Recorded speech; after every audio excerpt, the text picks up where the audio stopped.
yeah, we want retribution. Oh yeah, we want retribution.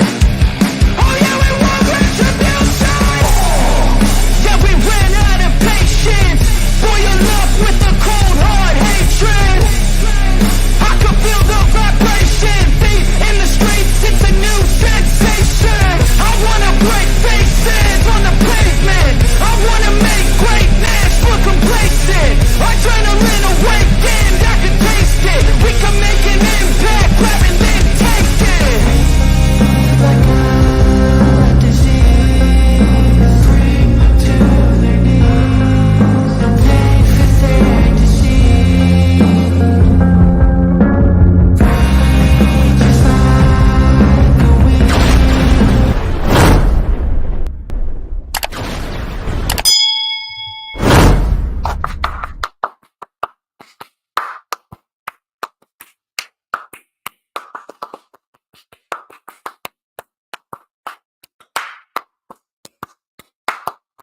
Oh, ladies and gentlemen, I'm the one and only DJ Storms, and I would like to welcome each and every single one of you back here to a very special edition TGI Tuesday stream. And you're damn right, that is a thing. Because when DJ Storm streams live on a Tuesday, it is always a TGI Tuesday. As, of course, you already know who I am, Mr.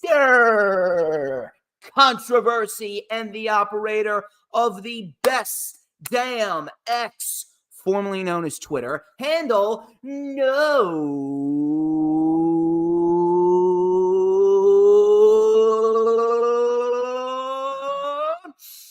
Hold on a minute. Can we just stop what we're doing? Stop what we're doing. And I just want everyone to take a nice deep breath. And I want you to go, oh my God. Do you smell that? Hold on a minute. Oh, that is succulent. Oh, that is tasty. One more time, people. Oh,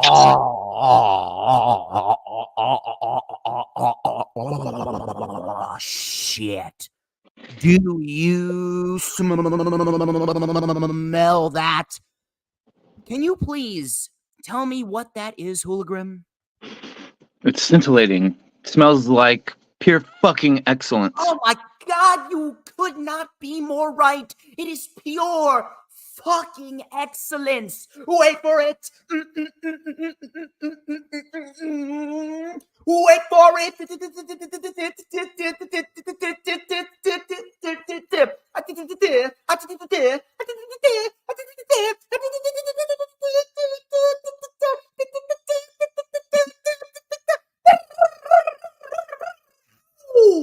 Wow! Yeah! A little Angus Young AC/DC style, you know what I mean? To mankind! And this is the official rundown for WWE Survivor Series War Games. Whore Games, streaming live on the Peacock, that is. Get your mind out of the gutter, you fucking savages. Peacock, this Saturday from Chicago, Illinois, with the pre-show starting at 7 p.m. Eastern Time. Thank you very much for spending your Tuesday evenings with me. And as you can see, I am not alone. Back with me once again. I'm putting him to work. 2 months in a row. 2 months in a row, baby. Putting him to work. He's a lifelong wrestling fan, coming to us from the West Coast. So we got an East Coast asshole and a West Coast asshole. We got ourselves a DJ Storms Posse member, OG member, a good friend of mine, ladies and gentlemen, Mr. HooliGrim. How you doing, brother? Howdy. Good to be back. Thank you again for having me. You caught me right in the middle of, I literally walked in the door about 5 minutes before we went live, and I was trying to slam a burger real quick because I haven't eaten today. So hopefully nobody caught me eating before. This is why you always got to remain ahead of schedule, brother. Yeah, I'm terrible at that. My life is a shambles. So This is what we got to do, brother. We always got to remain ahead of schedule. This is why I have gotten so far. This is why we are just one subscriber away from 2,200. But ladies and gentlemen, we got plenty of good material to dissect here tonight on this very special edition TGI Tuesday stream. Unfortunately, I do have to get up for work tomorrow. Thankfully, I'm getting out at 2 p.m. This motherfucker over here, it's only 5:30-ish over there, so he's fucking chilling. But regardless, we have plenty of good material, like I said, to get into 5 major matches going down at Survivor Series, and should be a really, really, really solid show to close out the month of November. And then December is also going to be a busy month. We got Deadline, we got Final Battle, we got World's End. Plenty of great pay-per-views going down in the wrestling community. But before we get into the festivities here, HooliGrim, where can everybody find you on social media? Gosh, these days I'm pretty scarce on X. But if you're looking for me, you can find me at HooliGrim, WHO_LA_.grim. And then on TikTok, you can find me at HooliGrim with 2 R's. God, I didn't even know you were on TikTok nowadays. That's where I spend most of my time, actually, is on TikTok. I cannot go on TikTok, man. There's just too much retardation over there. Too much. I'm on there for like foodie stuff and whatnot, not so much wrestling. So I don't really interact with too many people. Just shit in general over there is just retarded.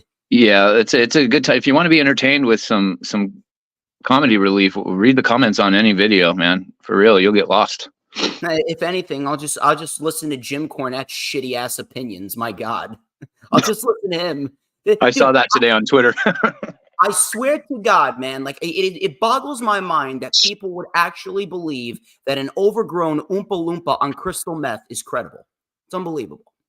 Absolutely unbelievable. Anyway. He's not for everybody, I'll say that. God, I swear to God. All we're missing is the fucking green hair. Oompa Loompa doopity doo.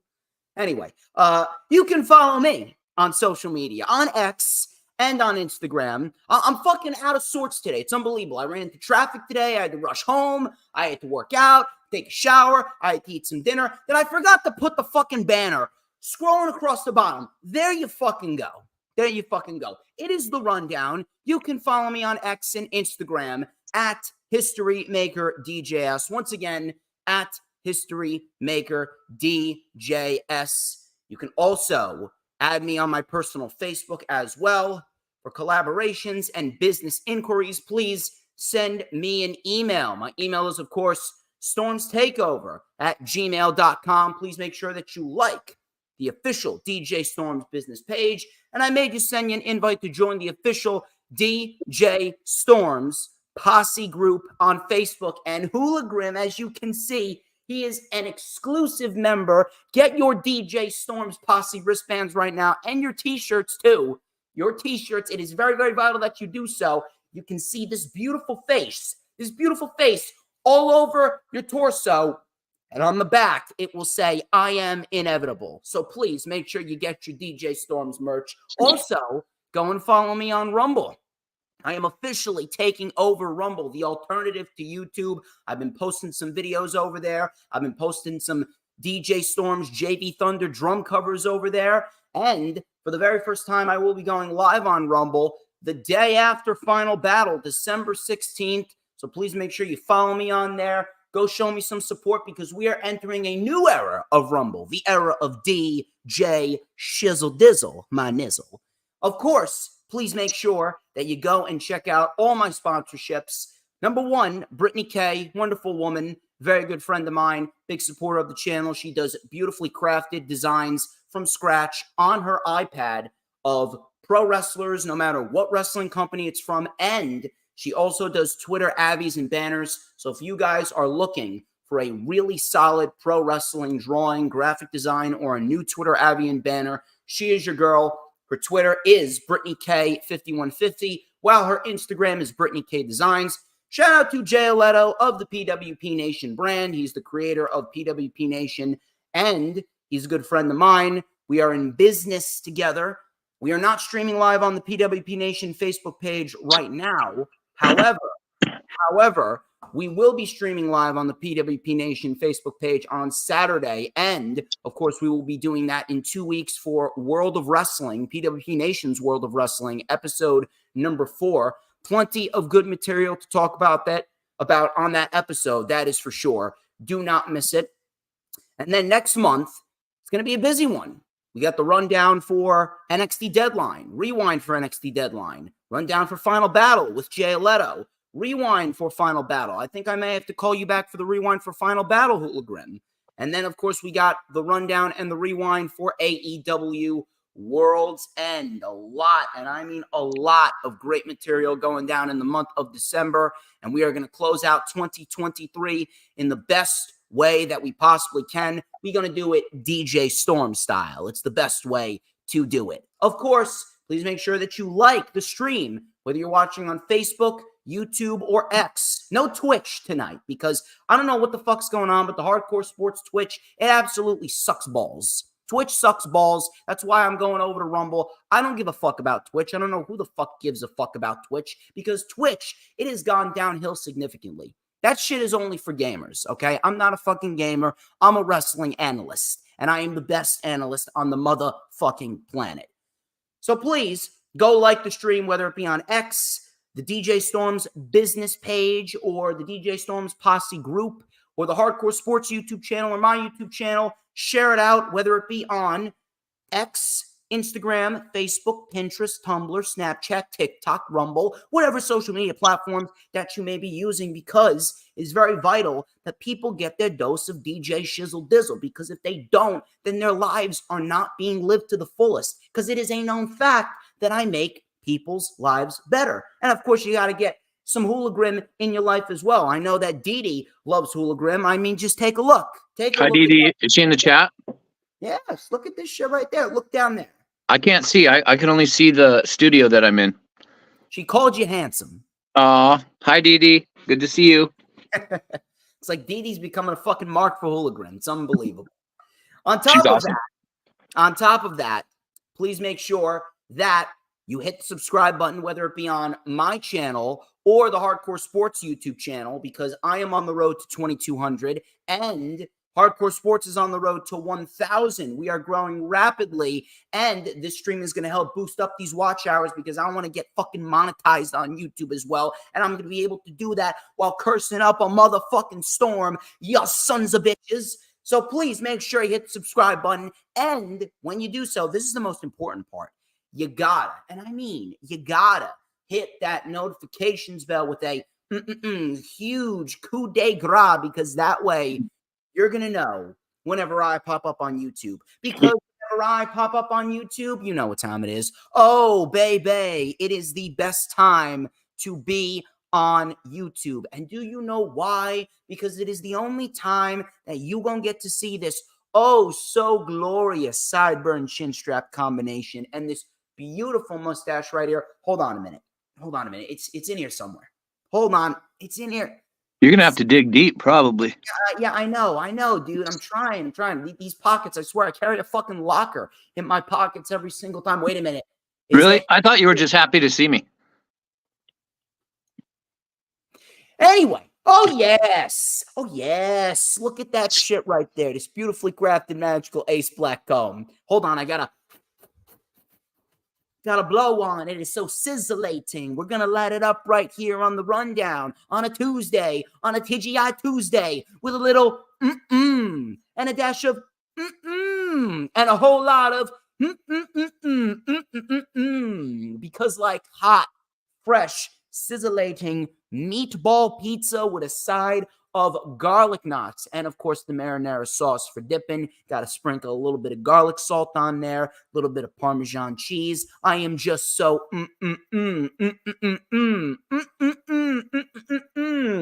tasty. Fucking what are we doing here? What are we doing here? What do you mean? What am I doing here? I'm telling you. Have you forgotten what week it is out of the year? And you're talking about meatball pizza and what garlic knots? Yeah. That's what I do on a Tuesday. What the fuck do you do on a Tuesday?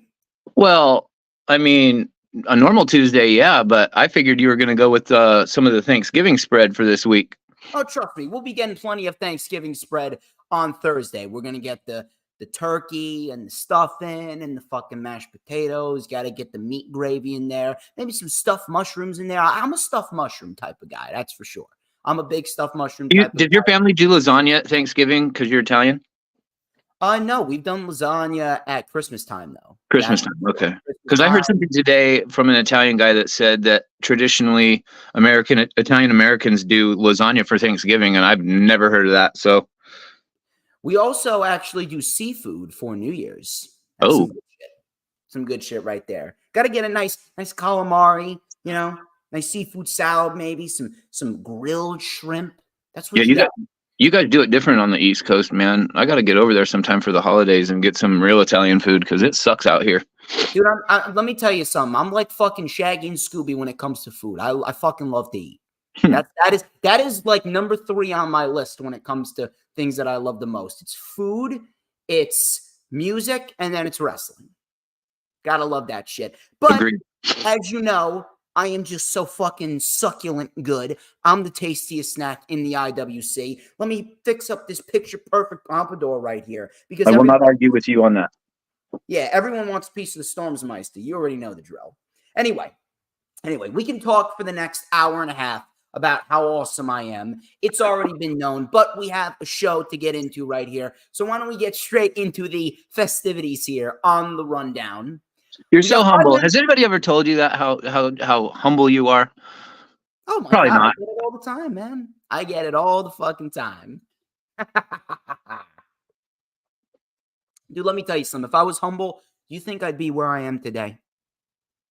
Probably not. No, absolutely not. Absolutely not. When this camera starts rolling, I'm a different fucking breed. So, Survivor Series War Games. It's pretty much sold itself. The WWE has done what they needed to do. They came out of a decent Crown Jewel show. Could have been better if the crowd was actually a little bit more lively in the middle of the show, but Crown Jewel wasn't bad. And based on the overall grand scheme of things, the card does not look bad. I'm actually going to go out on a limb and say that it actually looks better than last year's. It actually does have the potential to be better than last year's Survivor Series War Games. I don't know what it was, but it just kind of felt like the 2 War Games matches last year were very good, but compared to NXT Black and Gold days, listen, I know that nothing's going to compare to NXT Black and Gold. Nothing that WWE does, nothing that AEW does, nothing that TNA does when they become TNA again in January, nothing that New Japan does, nothing will compare to NXT Black and Gold. That was the best period of wrestling since the days of the Attitude Era. But in the end, I was actually expecting a little bit more from both War Games matches last year. And it just seemed like the men's War Games last year wasn't really built on too much wrestling and was more built around story, which I understand. I get it. But at the same point in time, I was actually expecting a little bit more from last year's men's War Games. But regardless, I take a look at the layout, and even the undercard looks better than last year's undercard, minus a match here and there. But I actually do believe we're going to get ourselves a pretty damn good show. Chicago is going to bring the energy. The arena is going to be packed with 17,000 fans. And they're going to bring the booze if old Phil Brooks don't show up. I'm telling you, dude, I really don't think he's showing up. I don't think so either. If he does show up, I'm going with the Rumble. But even then, that opens up a whole new can of worms. Which we'll cross that bridge when we get to the Rumble season. But right now, it's all about Survivor Series. But I wanted to ask you a question.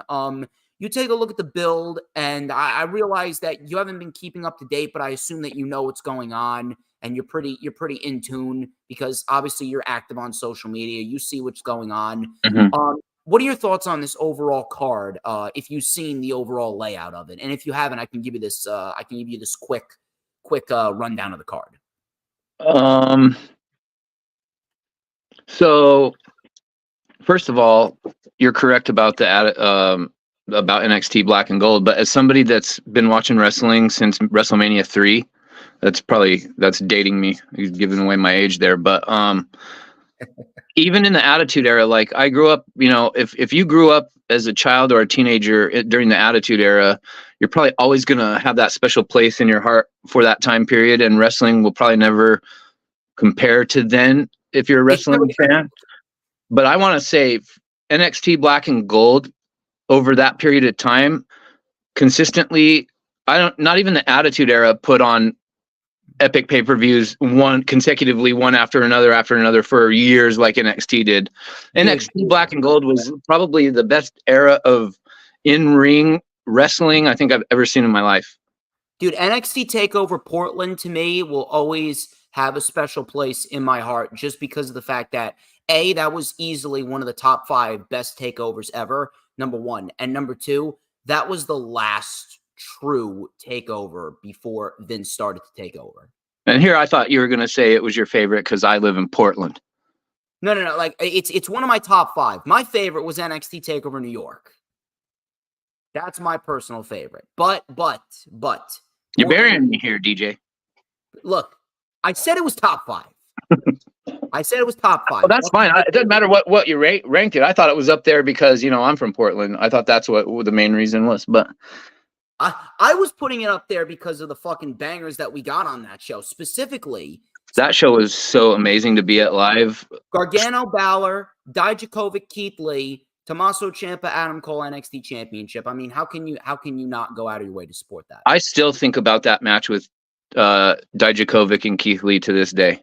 Dude, absolutely. I've never seen 2 guys that big get up on the top rope and do stuff like they did. And to see that live was like, oh. Dude, I thought Dijakovic was going to kill himself. I'm like, oh, wrestling has changed. Like we're in this new era where I think we're going to start seeing a lot more. At least when the big men come in, they're going to be very agile and stuff like those 2 guys are. So it's pretty cool. But the Survivor Series card you asked me about.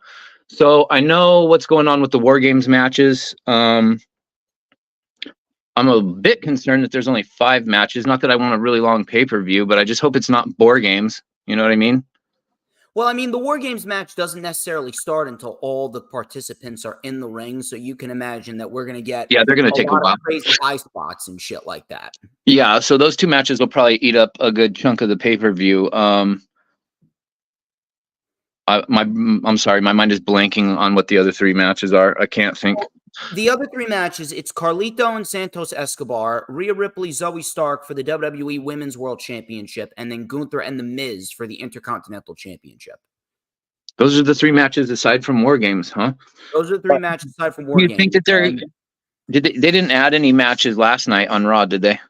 No, they did not. If anything, I was actually hoping that they would have added Ivar versus Bronson Reed, but that's just me being greedy because I want to see those 2 men just absolutely destroy one another.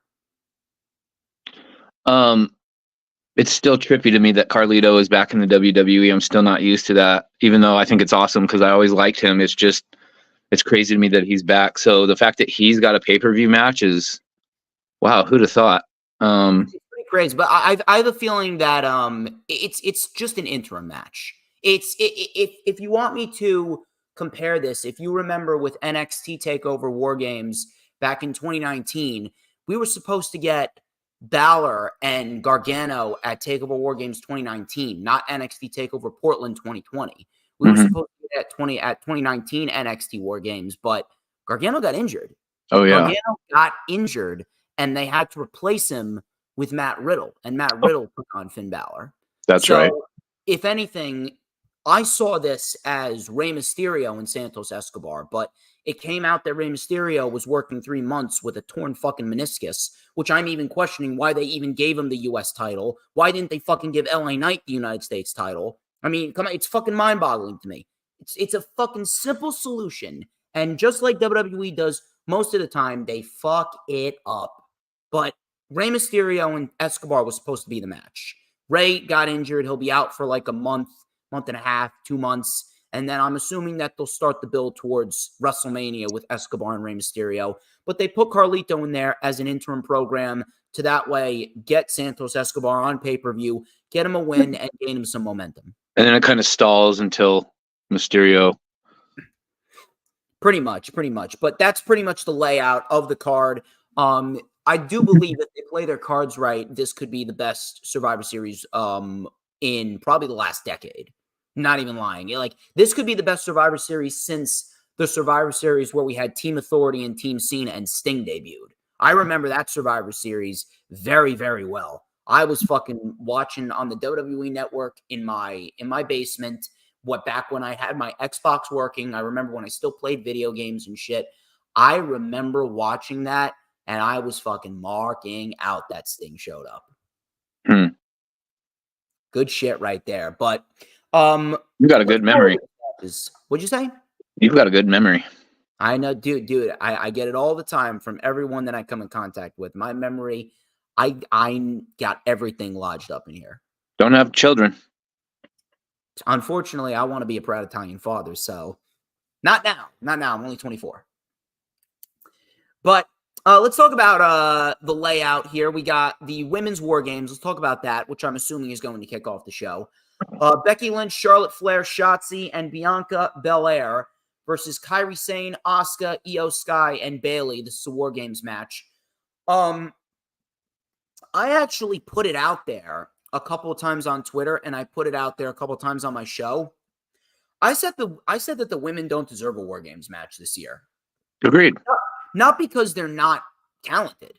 I'm not going to sit here and say that Bayley isn't talented. I'm not going to sit here and say that Bianca isn't talented. I'm not going to sit here and say that Io isn't talented. I'm not going to say that, but just the way that the division has been booked and the fact that there's just no heat surrounding the division, and the only reason why Io Sky is having somewhat of a decent title reign is because they're allowing her to go out there and wrestle, and they actually have a story with Bayley, which I'm assuming is going to end in a match at WrestleMania. I'd actually have Bayley win the Women's Royal Rumble and then put over Io at WrestleMania. That's just me, of course.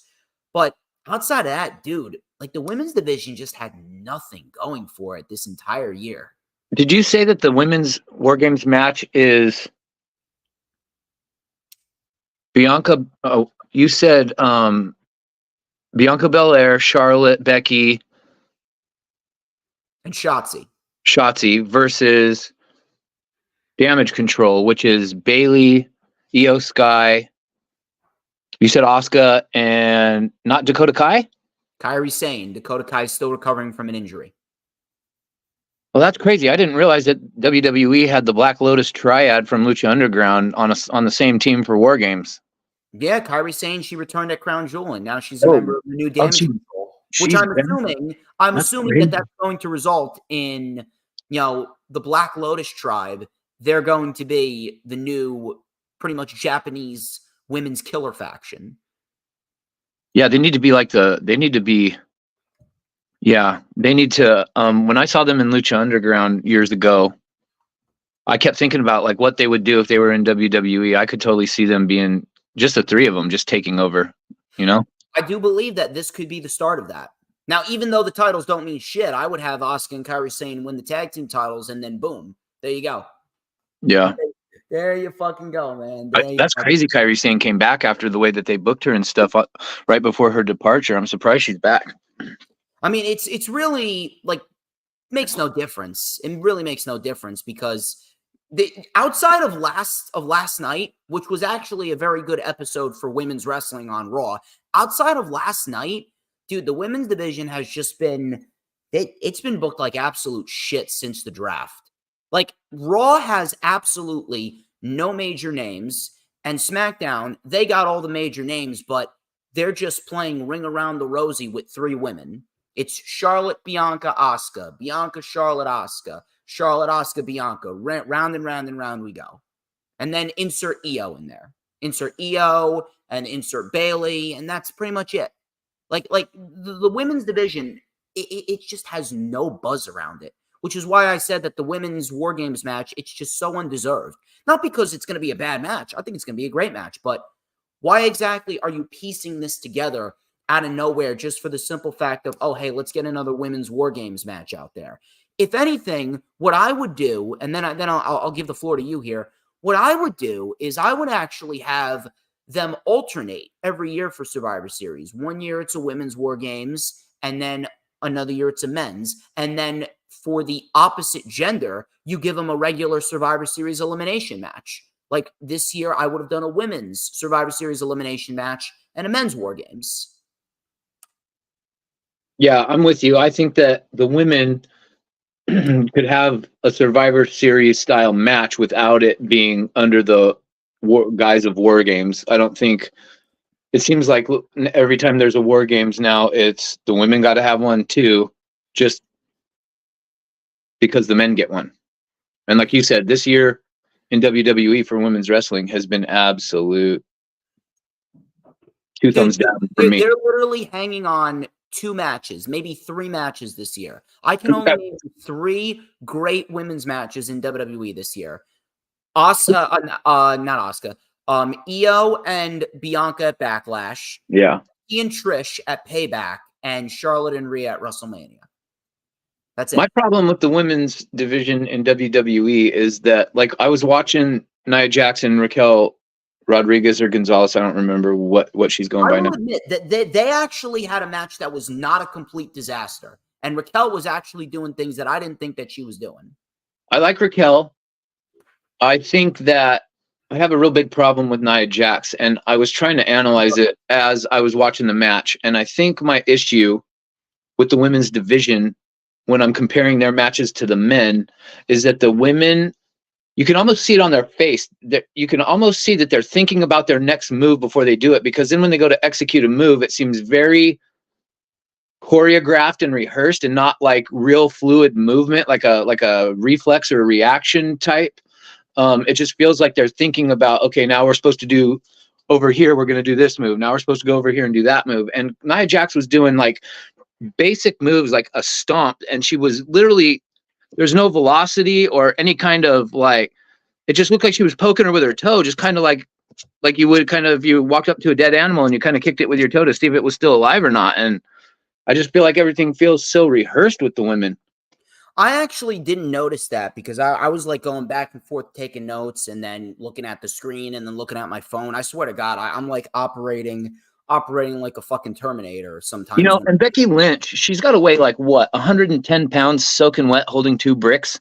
Like when she hits the ropes, nothing happens. Like she doesn't weigh enough. So when she turns her back and like goes to hit the rope and come off the rope, it's not even at a jogging pace. It's just like watching her and who did she wrestle on Raw? Xia Li. Xia Li.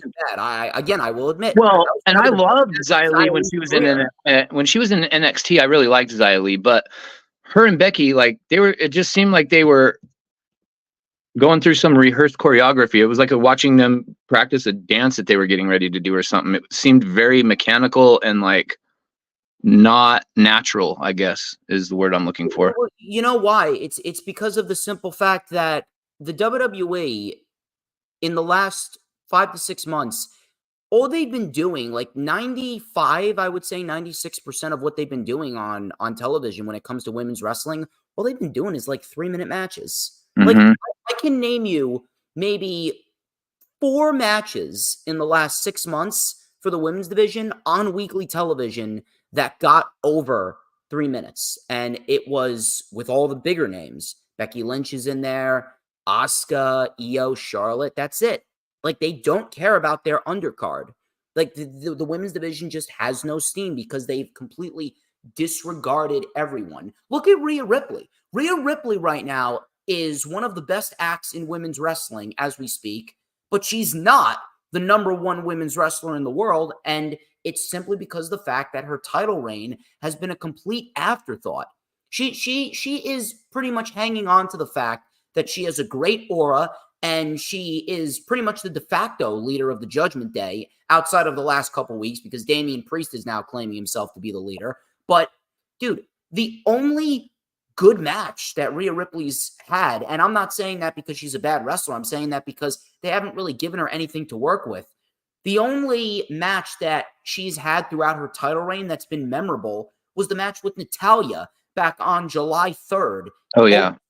That is the only memorable match throughout her title reign that I can remember. Outside of that, she's been living off of 2 moments this year. Winning the Royal Rumble from the #1 spot and putting on perhaps the best WrestleMania women's match in WWE history with Charlotte Flair at WrestleMania. That's it. Mm-hmm. That's it, dude. Like, dude, her title reign. Did she wrestle at Crown Jewel? What? Did she wrestle at Crown Jewel? She did. It was a women's fatal 5-way, and it was actually a decent match. It was that's right. That was a good match, I thought, actually. That was a decent match, but I'm talking about, like, one-on-one. Yeah, I was trying to remember. I couldn't remember if she had wrestled one-on-one for Crown Jewel or not. So they basically just gave her the year off. All of her title defenses, dude. I remember all of her title defenses, and Natalya's been the most memorable one. Yeah, because Rhea Ripley is great. Like, she's been one of my favorite of the women's division since she was the NXT UK Women's Champion. And when she was in the first Mae Young Classic, I remember her, out of all the ladies, for some reason, I took a notice of her, and I don't really know why, because she didn't have her gimmick then. She was so green. She had, she just looked like a normal girl, I guess, an athletic girl. And I don't know, there was just something about her, an aura, her presence. I could just see it, that she was going to be a big player in the years to come. And so to see her maturation and that whole growth since her Mae Young Classic days has been a cool thing to see. And she's excellent in the ring. I just hate that she's just caught up in the WWE formula now. So you've got to just. That was a prop. The title is a fucking prop. Io Sky right now is lucky. She is lucky that they're giving her, like, they're giving her 15, 20-minute matches whenever she defends the championship. Like, dude, people care more about Rhea Ripley's fucking thirst traps of her ass on social media than they do her title reign. Right. It's unbelievable. But the women's War Games, I just don't know why Becky's even in this. Like, she hasn't had anything to do with Damage Control since April. She hasn't had anything to do with Damage Control since April. And then on top of that, she's not even a SmackDown women. She's not even a SmackDown women. So, like, there goes the fucking brand split rules. So you got Raw and SmackDown superstars both appearing on NXT, and then SmackDown superstars appearing on Monday Night Raw with Damage Control, and now Becky's appearing on SmackDown. Dude. Well, technically, Becky's not Raw or SmackDown, right? She's NXT Women's Champion. No, she lost it to Lyra Valkyria last month at Halloween Havoc. Oh, that shows you. Oh shit, that shows you like how out of it I've been. I thought Becky Lynch was still NXT Women's Champion. I swear to God, it's like I'm watching. It's almost like I don't really want to shit on him because we got a great pay-per-view on Saturday. But it's almost like I'm watching certain episodes of Rampage. Like, there's no structure. Mm-hmm. It's unbelievable. There's no fucking structure with WWE. Like, why do we still have a brand split? This is why I cannot wait until SmackDown goes back to the USA, and hopefully we have all the WWE shows under one umbrella with the USA, or at least for a little bit, so that way we can just end this fucking brand split, because, dude, it's doing no brand good. And I don't understand why we got all three shows on three different networks. It's like, what are we doing here? No, Raw and NXT are on the same network. They're both on USA. If that's going to change though once they go to the CW. I know. I don't even know if I have the fucking CW. And then if SmackDown goes to USA, but then USA doesn't keep Raw, we're going to have three different channels to watch three shows. And it's kind of, I don't know, that gets annoying to me for some reason. It's like, just keep them all on USA. Why can't we do that? We legitimately had that at one point, and they just fucking did away with it. It's unbelievable. But look, I'm not going to discredit the fact that the four women in this match, they're going to put on a good match. It's going to be crazy. It's going to be insane. We're going to get high spots here and there. I can't really see a world where the baby faces don't win. Like, I really don't want Damage Control to take the loss here, but it honestly does seem like the whole basis of the story is Damage Control starting to fall apart. Bayley's going to be the one to get blamed, and when the Black Lotus tribe of Kyrie and Io and Asuka, when they inevitably attack Bayley, like, that's going to be a big moment, and that's where like the women's division and the complexity of the women's division is going to shift. And I really do hope that they do it right.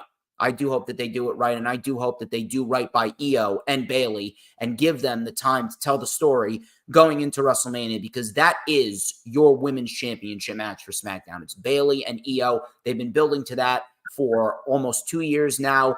Give them the time. Give Io the major win at WrestleMania. That's my mentality. So I see the baby faces taking this. I see Bianca, Shotzi, Charlotte, and Becky taking the win here. You got anything? I think it kind of bums me out in some regards that Bayley. So Bayley is just part of this whole thing because Io can't speak that good of English, right? So Bayley is kind of like the mouthpiece for Damage Control. And Dakota Kai speak English. She could speak English. It's just like they wanted to do something different, but Triple H is completely, and I mean completely, flopped with Damage Control legitimately within a month. Like, they should have never lost that. Well, they lost on their debut. No, they legitimately lost in the tournament. When they lost that women's championship tournament, that's when it went downhill. Yeah, I don't know. I think that I'm just over the whole Damage Control. Bayley has never been booked properly. I couldn't stand her NXT gimmick, even though she's a great in-ring worker. So it's always been hit or miss with me with Bayley, and I think that she does better as a singles wrestler. I don't really want to see her in a faction. There's not enough women as is, and then when you stick what you do have in these factions and you limit them, then it just seems like we're just getting this group versus this group every week, and there's no change up. It's just the same old monotonous stuff week after week after week. So if the direction they're going is to have Asuka and Io and Kyrie turn on Bayley, I'm all for that.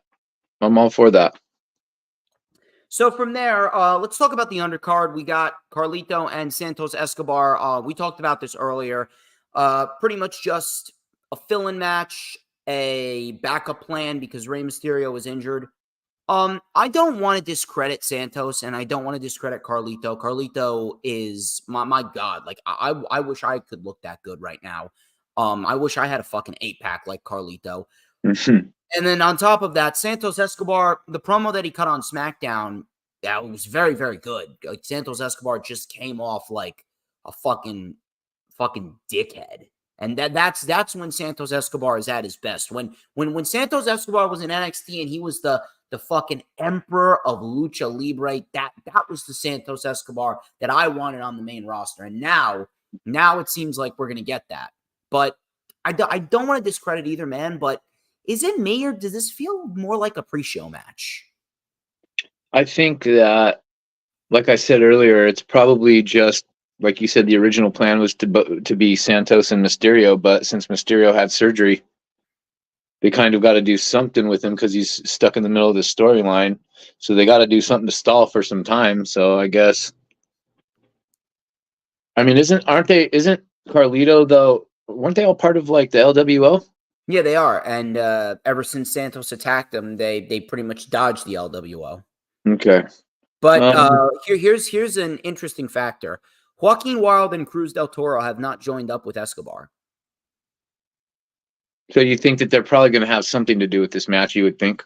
I don't know, maybe. Because when's the last time Carlito wrestled a match in WWE? A couple weeks ago on SmackDown against Bobby Lashley. He had a singles match, but I mean, where he could like really go, not just like, okay, you're in there for 2 minutes to do like your 3-4 moves and then you're good. Like, it's been a while since we've seen him wrestle a one-on-one match in a pay-per-view. So maybe this could be it. I do hope that they go in there and they surprise the shit out of everyone, because Carlito and Bobby Lashley, they just really didn't have any chemistry. Yeah, and Carlito's from the Ruthless Aggression era, so that was kind of when WWE went from, what's the rating, TV 14 down to PG or whatever, and we started getting the PG era. And so a lot of the time I think like Carlito's matches, because I've seen Carlito wrestle outside of WWE and I know he knows what he's doing, And he's had great matches in his career in WWE. So I feel like if they just let him work, as opposed to just micromanage the match, then we'll get a good match out of both of those guys. I mean, I don't understand how you can get a bad match when Santos Escobar is Well, that's involved. what I'm saying. With Santos just being in the match alone, whether Carlito's on his A game or not, he'll help carry it to be a decent match. But I'm really hoping that they let Carlito reach into his bag a little bit and give us something other than just the typical move, the WWE moves we're so accustomed to him doing, like every other superstar on a Raw or a SmackDown. They just do their little signatures and their finisher and then, back up the ramp. And it's frustrating. I think it's safe to say that we're Santos Escobar across the board here, right? Yeah. I'll go with Santos. So from there, let's talk about the Women's World Championship. Even though this is pretty much just an interim match and all roads at this rate, I would be shocked if we don't get Becky versus Rhea at WrestleMania. But Rhea Ripley, Zoe Stark for the Women's World Championship. I'm actually happy that they're giving new women an opportunity. And I do believe that if they let these women go, I do believe that they could, just like Escobar and Carlito, if they let them go, I do believe that the women could surprise a lot of people. I really do believe that the women could surprise a lot of people. And if anything, if you give them the proper amount of time, Zoe Stark could probably give Rhea Ripley her best match out of her entire women's title reign thus far. I'm not even joking. What I've seen I'm not the biggest Zoe Stark fan. I'll just say that right now. And I feel like she's still way too green for my liking.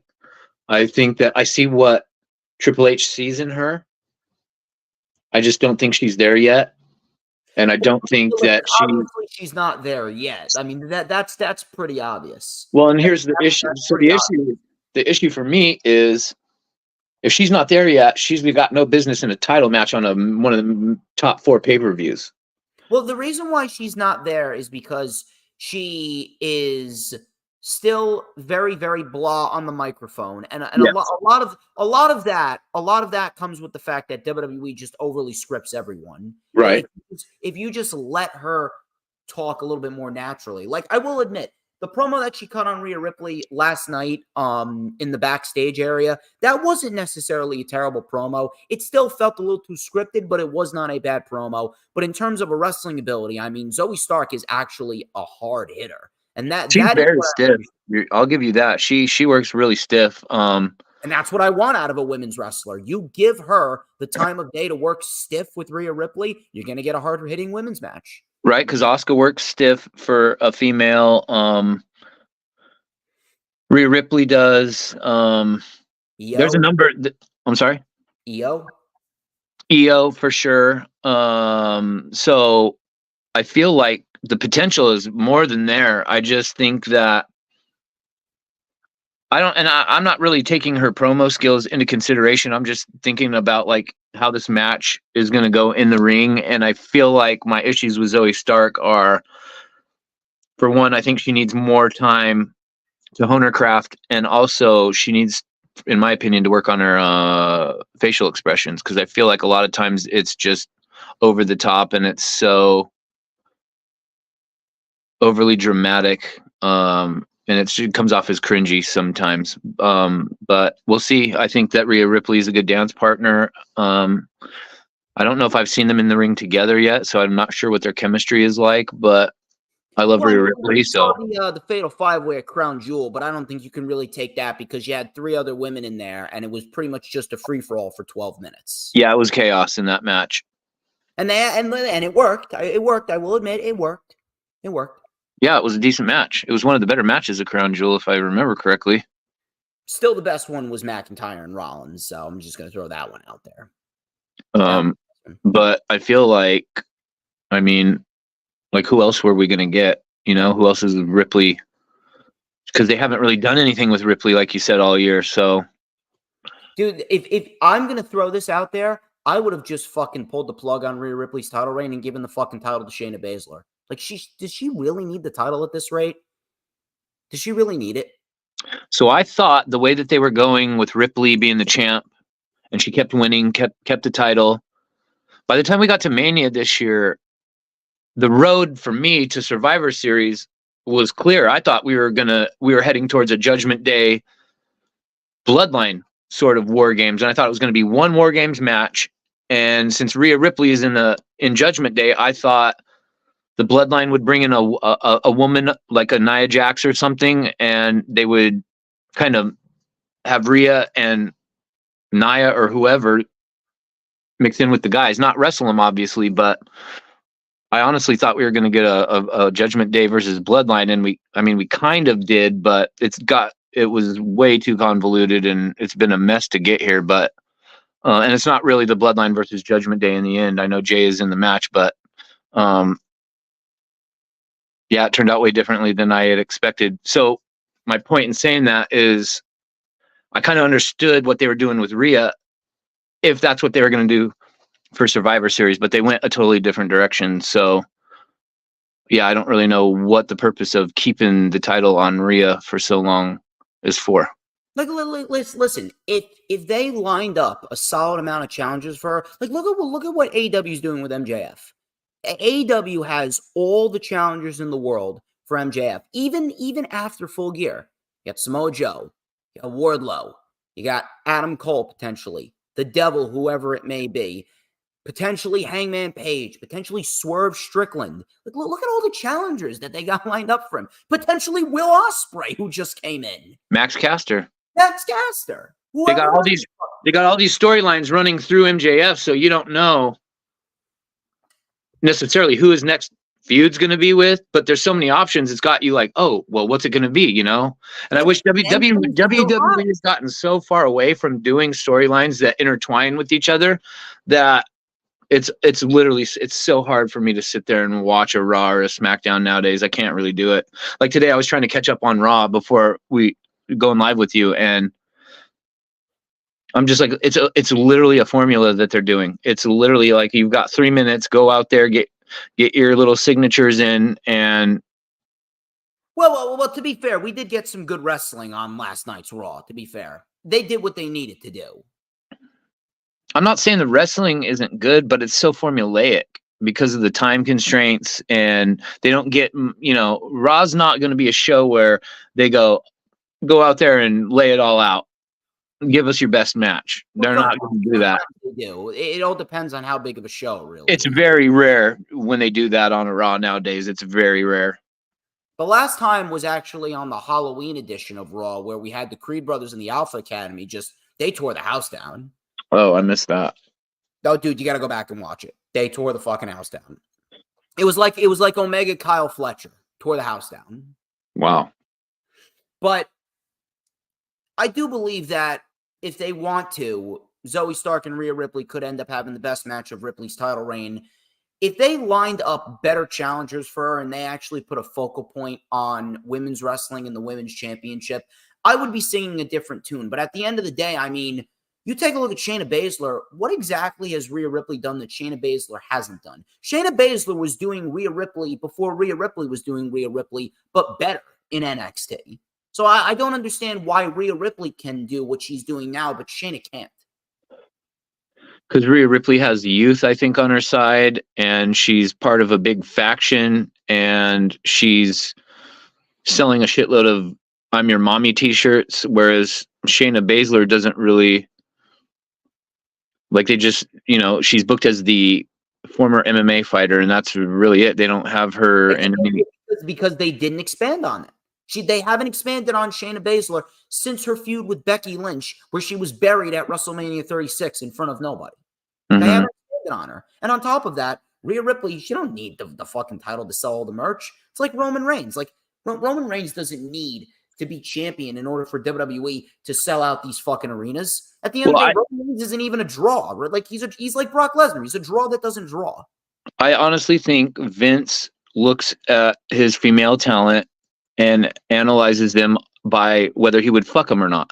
Seriously. No, you're right. Yes. Like, I mean, that's been well known. Let's not kid ourselves here. So you look at somebody like a Rhea Ripley or a Tiffany Stratton or a Charlotte Flair. Who the fuck would want to fuck Charlotte Flair? I don't know. I'm just saying, there's a lot of, just what I've seen on social media, I'm with you. I'm with you on that, but there's a lot of men that like her. So No, thank you. No, thank you. Andrade can keep her. is it true they're getting divorced? I don't fucking know, dude. And to be quite honest with you, I don't fucking care. That's not my business. I brought that up just because you mentioned Andrade, and I thought I saw something a couple weeks ago. I just want to see good TV produced by them. And so far, only when Charlotte wrestles, I actually see some decent TV. Other than that, I literally want to shove my head into a brick wall every single time she's on TV. Yeah, and I'm not giving all of Andrade. I don't watch the women's matches based on their attractiveness, and I was really a huge fan of Shayna Baszler when she was in NXT. And second best NXT women's champion of all time. I thought they were gonna do well by her on the main roster until they had her vampire Becky Lynch's neck out of nowhere, and then didn't scrap the storyline after that. It was like, here, bite her neck, and then don't ever do anything like that ever again. It's very strange, and it's been a big mess with Shayna Baszler ever since, in my opinion. Dude, this woman eliminated the entire field in the Elimination Chamber back in March of 2020 by herself. That's right. Herself. And look at where she is now. Sad, man. Fucking sad. Yeah, I wonder if she's disgruntled backstage or she's just cool collecting a paycheck because... Well, if anything, I mean, if Ronda Rousey has a working relationship with Ring of Honor, which I believe was a one-off, if I'm not mistaken, and apparently, listen, this is me. Apparently, I heard that she was actually pretty happy. She was happy with the way that her match went. She was taking pictures with fans. It seemed to be a handshake agreement.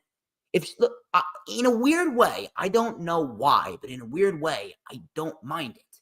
And in a weird way, if they were to bring her into Final Battle to put over Athena, I wouldn't be mad at that.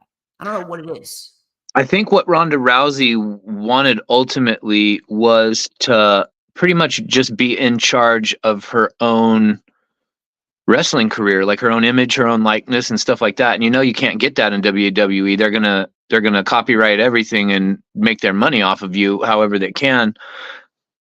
So when they said that she was in an untelevised match on it was PW Revolver, Pro Wrestling Revolver, I think. When they said on Twitter the other night that that she was in a match for Ring of Honor, at first I was like everybody else, and I was like, oh Jesus Christ, like what are we doing? But then the more I thought about it, and the more that I keep seeing people comment about her and articles I read, I feel like maybe that's just what she wants. Maybe she doesn't want to be tied down by a weekly TV show, at a weekly, like having to travel, the whole deal, because she's a mom now, and she's got her outside married life on top of wrestling. It's just it's not all wrestling like it was before she got married. So smoother in that match. I don't know what it was, but she did not look bad in that match. Because if she's roaming around on the indies, right? She's Ronda Rousey. At one point, she was the baddest woman on the planet. You could just have her come in for one-offs, like something like for a Final Battle to put somebody over. Because if she's not actively a weekly part of the roster, you're not seeing her every week. You're not critiquing her every week. You're not picking apart everything she's doing wrong. Eventually, after some time, when the name Ronda Rousey pops back up, you start to, Ronda Rousey, okay, she's going to come in and one-off with Athena. I like that a lot better than her just being an active roster member that we see every week that just gets told what to say, and it comes off as absolutely cringe. Just let her come in as Ronda Rousey, the MMA legend, and have one-offs with people to put them over, or she can get over too, whatever. But the more I think about it, the more I kind of like that idea. I'm actually interested in in what she did in the match. I'm actually looking forward to watching ROH this week because I genuinely want to see what happened in that match. So her match was on, so it was recorded then. I thought it was a house show. It was a rematch from the indie show. It was her and Marina Shafir, and apparently she just wants to do the tag team thing for now. It was her and Marina Shafir versus Billy Starks and Athena. Yeah, maybe she realizes too she needs to work on a lot of stuff, and maybe this is what she's doing until she gets to a point where she can be more in control of her own, I guess, destiny if she chooses to go back to WWE. But maybe she just wants to work with Athena. Who knows? yeah. So, but Rhea Ripley and Zoe Stark, I do believe that this is going to be a good showcase for these two women if they do give them the time. Rhea Ripley's taking it. Rhea Ripley's taking it, no question. Yeah, I was going to say there's no point to have her lose now. It'd be kind of all these months would be a waste of time if she were to lose it this weekend. So, let's talk about the final undercard match before we get to the main event. Gunther and The Miz for the Intercontinental Championship. Now, initially, when I heard the thought about this idea, I legitimately rolled my eyes. I didn't give a shit. I could not give a single shit about babyface Miz, but I don't know what it is, but this has probably been, and it's not really saying much, but the last couple weeks have probably been the least cringe babyface Miz that I think I've seen. It's probably come off the most genuine that the WWE has ever tried to portray it. It's almost like they're trying to copy what AEW is doing with MJF, because obviously, you know, you've seen the comparisons, even though we all know that MJF is leagues ahead of The Miz. And the more that I thought about it, and after looking back on what The Miz has been doing following WrestleMania, The Miz has not been that bad this year. He's actually been putting on some decent matches with the likes of Nakamura and Rollins and Ricochet and Ciampa. Him and Ivar had the best match on Monday Night Raw legitimately last week. And he's doing new moves. He's doing code breakers out of the corner. He's doing fucking springboard cross bodies. He's doing satellite DDTs. It's like he's trying to suck up to me because he knows that the satellite DDT is my favorite version of the DDT. It's unbelievable. I don't even know what the fuck I'm watching. But or maybe it's the fact that Vince ain't around as much. In some weird way, this is I do believe that this could probably be The Miz's best match since his match with Dolph Ziggler at No Mercy 2016.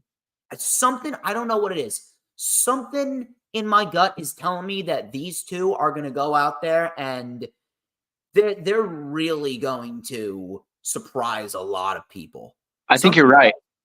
I really think you're right. And I can't really base it off of much because, like you mentioned, I don't watch the weekly product, so I haven't really seen what you were talking about in reference to what The Miz has been doing. But I will say that there have been times in his career where I really liked what The Miz was doing at certain times. And I watched the Chris Van Vliet interview with Gunther today, just the clips on Twitter. And I didn't know, like, we don't get to hear Gunther talk very often, which is, you know, okay, it fits his character, but I did not know that he had such a sense of humor. And the way he buried Miz in Chris's interview today, like, obviously for storyline purposes, I think that's why he did that, but it was actually hilarious. And I was thinking, when I was watching Raw earlier, when I was going over Raw and I watched their interaction with each other, I think Gunther is going to bring out, I think, first of all, Miz is going to take a supreme ass beating that's going to impress a lot of people. And because, you know, he's always the cocky guy that runs his mouth and never gets, he always seems to, you know, get away with it. So I think that Gunther is going to hurt him badly. And I think people are going to be impressed when that match is over for what The Miz endured. And I wouldn't be surprised if, obviously, I think Gunther's going to win, but I wouldn't be surprised if this storyline carries on a little longer. I'm actually interested in seeing what new moves that The Miz is going to pull out. Yeah. I'm genuinely intrigued to see what new moves The Miz is going to pull out. If he's pulling out, dude, he's pulling out fucking Hurricane Ranas off the middle rope against Ivar the other week. Miz is? See, that's crazy. Yeah. He did a standing Hurricane Rana on Ricochet several months ago.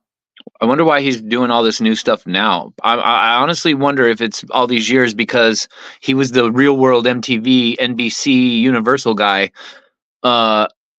And I think Vince just always saw him as that. And because of Vince's ties with NBC and the Ebersol family, I just think that he saw The Miz in that role on TV and then just tried to, okay, you're going to be that guy, but on my wrestling show, and wouldn't let him outside of them parameters ever. And I think that obviously now, if the rumors are true that Vince isn't around hardly anymore, and now you're seeing all this different work from The Miz, it kind of almost makes me feel bad. Like maybe we would have enjoyed Miz a lot more over the last 20 years. No, listen, he was great between 2016 and 2018. Yeah. After his feud with Bryan, dude, he became useless. After his feud with Bryan, it was just all downhill. Mm-hmm. That was his last hurrah. And just recently, he's just been starting to gain some traction. I think after watching that interview too, I commented on Chris's tweet, and I was like, God, give Gunther needs to be WWE Universal World Heavyweight TV Tag Team Intercontinental Champion. Just give him all the fucking belts. Like, after I heard him talk, and his sense of humor came out so good in that interview, and Chris had asked him at one point something about the Miz's career. He asked him, what was your most memorable match from the Miz's career? And Gunther was like, couldn't tell you a single memorable thing that the Miz has done. And then he went into why, and it was funny at first, but then he explained why, and then you get the idea. Okay, he's just clearly fitting the storyline for this weekend's match into this interview. So obviously he doesn't really not care for the Miz, but just to see that side of Gunther, I'm like, I mean, we all know how great he is in the ring. Wow, I was just really impressed with his interview. And so I'm probably looking forward mostly to this match, and the fact that Miz is part of this match, and I'm most looking forward to that on the pay-per-view, is kind of crazy, because I never thought I'd ever say that about a Miz match. You know what I mean? Dude, I genuinely don't think I would. I don't think I'll know what to do if Miz fucking pulls out a moonsault today, or on Saturday rather. As long as he can pull out whatever he wants, as long as he don't win. Yeah, he's not winning. He's not winning. Gunther's going to take the win. All roads lead to Gunther and Gable one more time, where Chad Gable will beat Gunther. Men's War Games. We've come to the end. Men's War Games. This is Drew McIntyre and the Judgment Day. This is Dirty Dominic Mysterio, JD McDonough, Finn Balor, and Damian Priest taking on Seth Rollins, World Heavyweight Champion, Randy Orton, Sami Zayn, Jay Yeet Uso, and everyone's favorite. You already know Cody Rhodes. Adrenaline in my soul. Fucking bum named Cody Rhodes. No! Oh! I say no every time he does that. I scream no. Like, I don't want to see this anymore. Yeah, fucking guy. The fucking guy that went to war with Brock Lesnar for 4 months without an explanation. And now he's been playing Ring Around the Rosie with Judgment Day. But at least we get a every week. Speaking of Brock Lesnar, real quick, back to Gunther for a second. I did see him say something the other day about how he looks at Brock Lesnar as that's his final boss. He says he wants a storyline with Brock. So I think whatever they do with Gunther in the future regarding the IC title, if they have him facing Seth for the heavyweight championship, or I actually just want Gunther to beat Roman Reigns. I really want him to be the one to beat Roman Reigns. I really do. And Dominic Mysterio beats Roman Reigns. I just want to get that fucking title off of him. I think that would be cool for Gunther to have the belt and then go into a feud with Brock Lesnar. I think that'd be cool. But Men's War Games match, I do believe that this could be better than last year's. I do believe that we're going to get a lot more intensity. I do believe we're going to get a lot more high spots. And look, this has been building for 4 months now. This has got to be the end. This is the end of Cody Rhodes and Team Cody, Sammy, Jay, Rollins, and Orton's going to come in, even though it doesn't really make any sense, but Orton's going to come in anyway, and he's going to help Team Cody win, and that'll be the end. And hopefully after that, Cody can finally start getting back to his true form, and hopefully we can finally be done with Roman Reigns and his god-awful title reign at WrestleMania 40. That's Well, pretty much where my head is at. I got a question for you. Yeah. So Randy Orton being a part of this thing, what do you? Because I'm trying to think. They announced that he's going to be a part of the team on Raw, right? Mm-hmm. So we already know he's coming on Saturday. But wait, is he coming like Veer? I mean, come on, I had to do it. Oh man, Veer's got to be the only guy on planet Earth that could probably make any woman happy at this point. But so what's the purpose if Randy Orton's been out for a year? How did they just decide, oh, we're sticking him in this War Games match, unless the plan is for him and his first feud back to be with Cody Rhodes? I don't know. I think the only other man that I can see him feuding with is Rollins for the World Heavyweight title, which I think would be a great feud. I honestly just have this feeling in my gut that this is going to be the excuse to keep the Judgment Day winning, as annoying as it is, and I feel like it's going to set up Randy Orton versus Cody Rhodes, because I've gone over so many different scenarios in my head of why Randy Orton just randomly is coming back to be put in a War Games match after right out of coming off an injury. Just seems like he's been out for a year. He's got to be rusty as shit. You're going to stick him in a cage? That doesn't make sense to me. I don't know. And they're so I'm just so over the Judgment Day. I don't like Finn Balor being in a faction. I want him as a singles wrestler. Damian Priest and the rest of them, I don't know. I just don't like Finn Balor being in a faction. I don't think it suits him, and I feel like he's better than that. I mean, the only thing that I can honestly see happening, and this is what I would do. I would not break up the Judgment Day yet. No. Keep them together. Tell the story of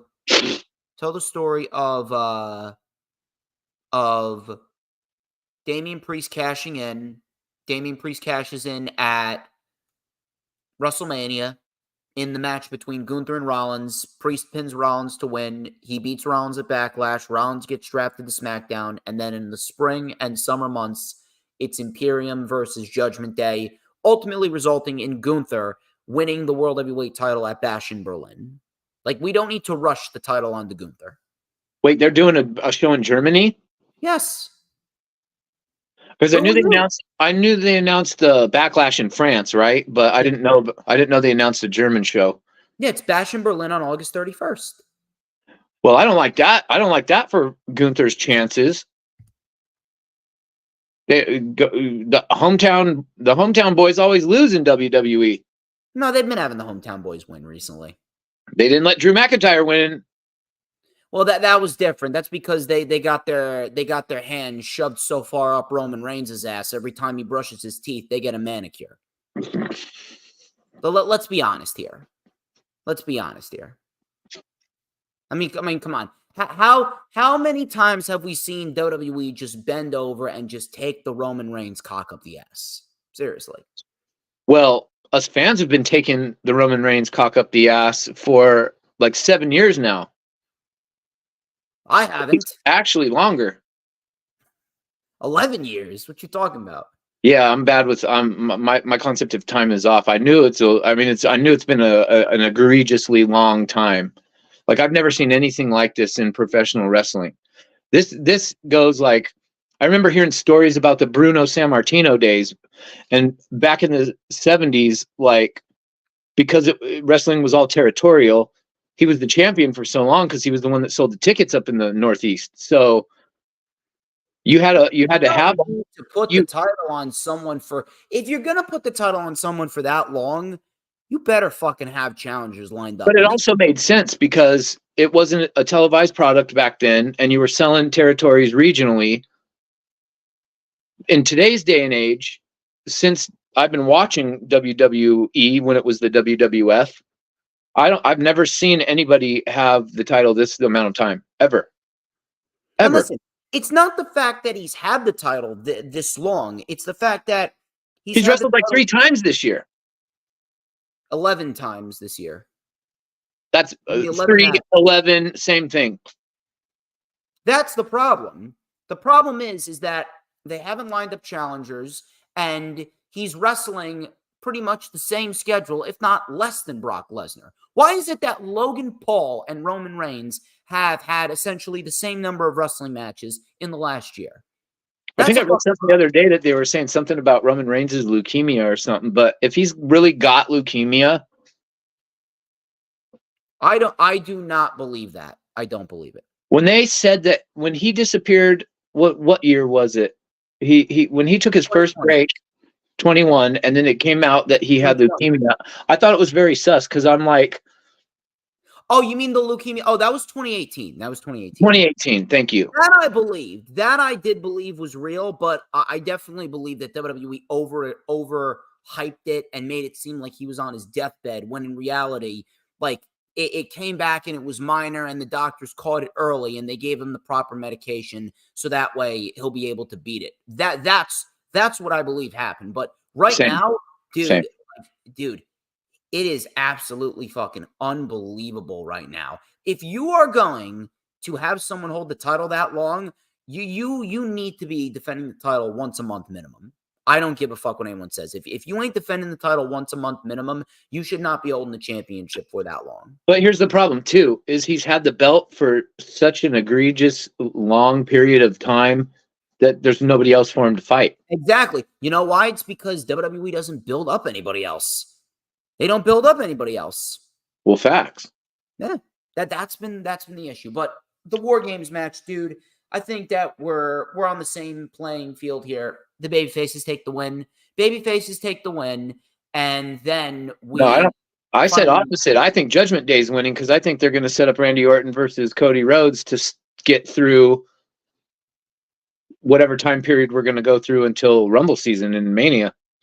If that's the case, dude, I can't see it happening unless they win the match. So they win the match, and then Orton RKO's Cody. After they win? After they win. I can see it happening after they win. I'm not saying that you're wrong. I just think that they're going to end up winning, and then Orton's going to RKO the shit out of Cody. Just go about it a different way. Okay. Yeah, pretty much. I just feel like for whatever reason, they just don't allow the Judgment Day to lose. Like, they want the Judgment Day to be as talked about as the Bloodline for some reason. And it's like we got a WWE with these two factions, and nothing else seemingly is important or exists. And it's very frustrating. I mean, at the end of the day, I mean, if they want to get traction with the Judgment Day, just have Rhea Ripley post pictures of her ass. Or just have Ripley just beat all of the dudes on her squad. That's what I want to see. Imagine if that. I feel like Damian Priest is getting kicked out at some point, even though it shouldn't happen anytime soon. But Priest is going to get kicked out. Yeah, I don't know how I feel about him right now. Just the Judgment Day faction in general is. It's just been overexposed. They're great at what they do. It's just that they've been shoved into the spotlight too much. Totally, and I feel like they're best served. I'm not factoring JD McDonough into this. He's too new, and I haven't been watching to see what's been going on since he joined. But when it comes to Balor, Ripley, and Priest, they are all better served as single wrestlers, in my opinion.